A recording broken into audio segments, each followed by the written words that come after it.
Hi students, now the continuation of mediator design pattern. Now we discuss consequences.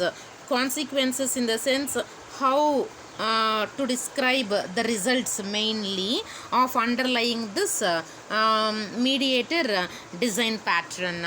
What that how we can describe these results mainly based upon these consequences. Here the mediator design pattern, it has the following benefits and liabilities. Okay, and we can say benefits and drawbacks also. The first consequence here, it limits subclassing. What that meaning? It limits subclassing in the sense a mediator localizes the behavior. A mediator localizes the behavior, otherwise it would be distributed among several objects. So here we need to changing this behavior, how it requires those subclasses, the mediator only. Just we need to take here the colleague classes. It can be reused, whatever it may be, when it will be reused. The colleague classes can be reused. The main thing, it limits subclassing. In the sense, just we are changing this behavior, how it requires the subclassing in mediator only. And now coming to the second key point, it decouples a colleague. In the sense, decouple in the sense, it separates. How it separates the colleague classes. A mediator promotes loose coupling between colleagues. You can vary and reuse those colleagues and mediator classes independently. In the sense, a mediator promotes loose coupling in the sense, just a software code we need to modify in a easy manner between the colleague classes and mediator classes.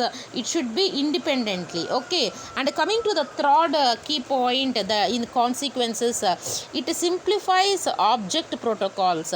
In the sense, a mediator replaces many to many interactions with one to many interactions between the mediator design pattern and its colleague classes. So here one to many relationship are very easier to understand and maintain, and we need to be extended it.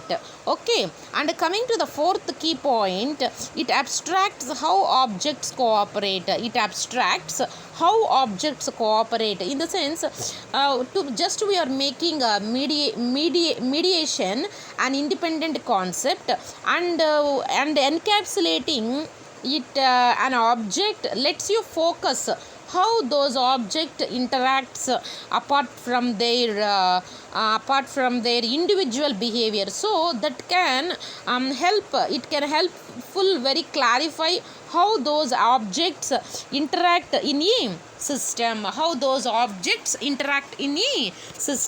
And coming to the fifth consequence related to mediator design pattern, it centralizes control. Yes, exactly, the mediator pattern, it will act as an intermediary, it will act as the central point of communication.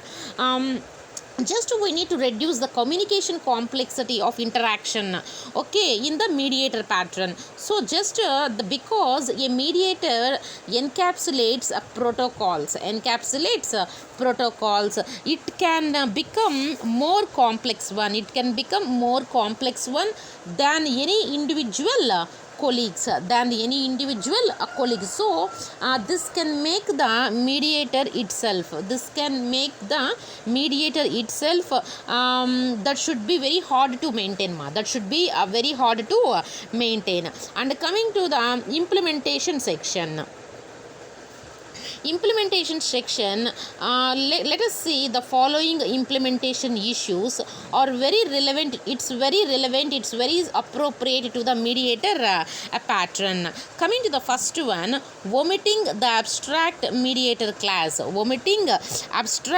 Listen carefully here. Omitting the abstract mediator class. In the sense, here there is no need to define an abstract mediator class. Whenever the colleagues work with only one mediator, the abstract coupling that the mediator class, listen carefully, that the mediator class provides lets the colleagues work with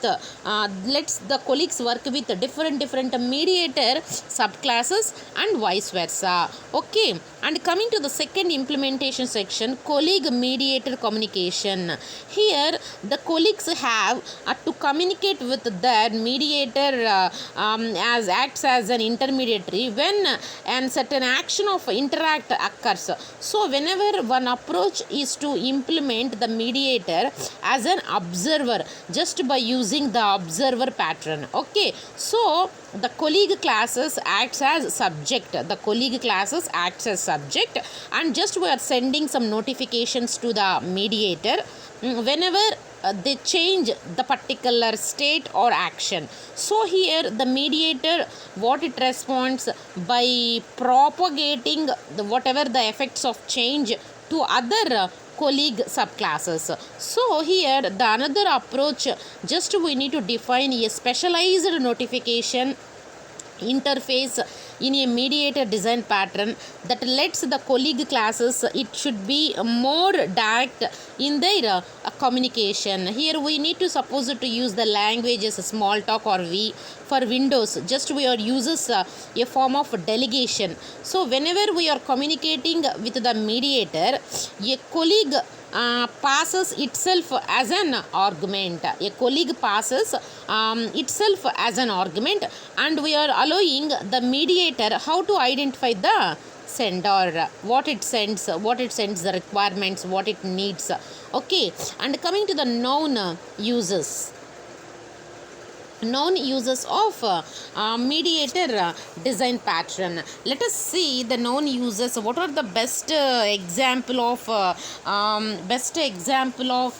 mediator design pattern? We are studying here the best example in the real world. Okay.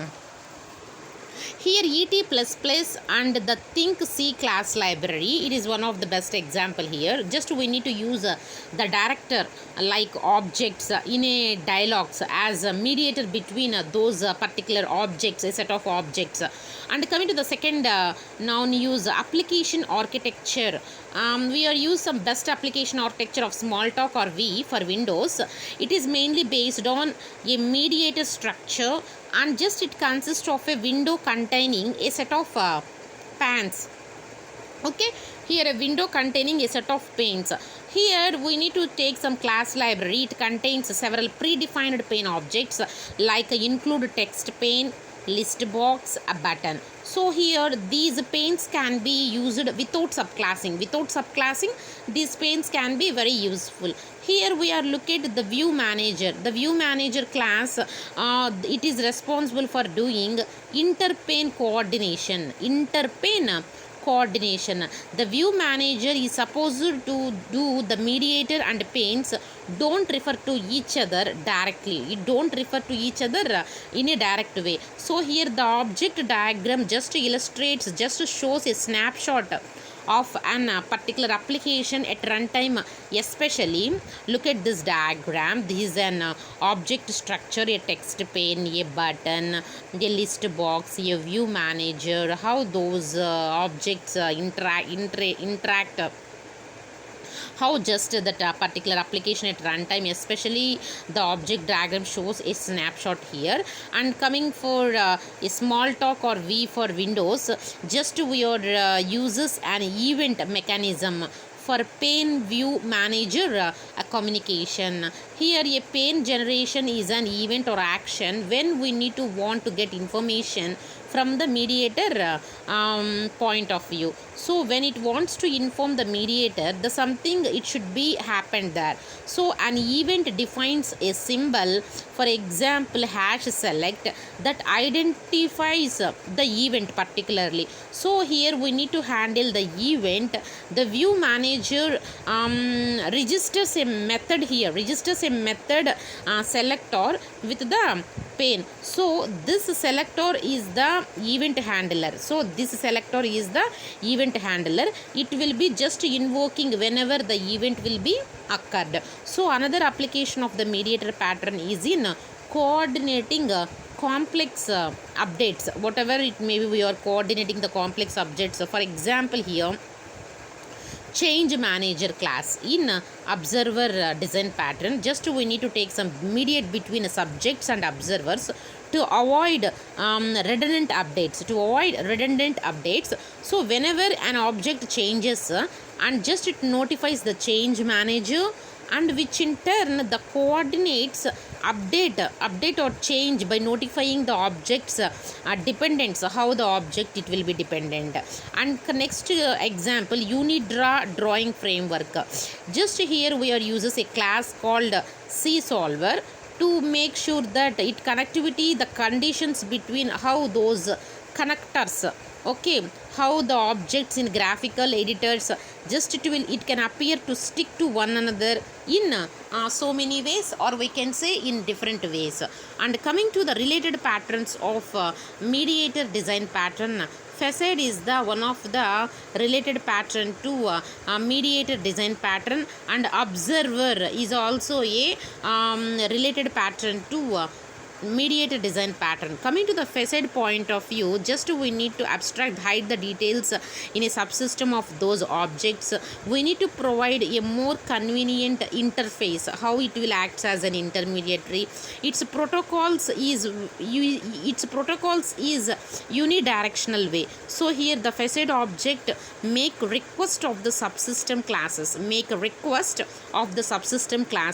but not vice versa. Here the mediator, it should be able to cooperate the behavior that colleague objects don't or can't supported. Okay, so the mediator protocol is multi-directional, more than one directional, the mediator protocol. Here we can use one more related pattern, that is nothing but mainly observer.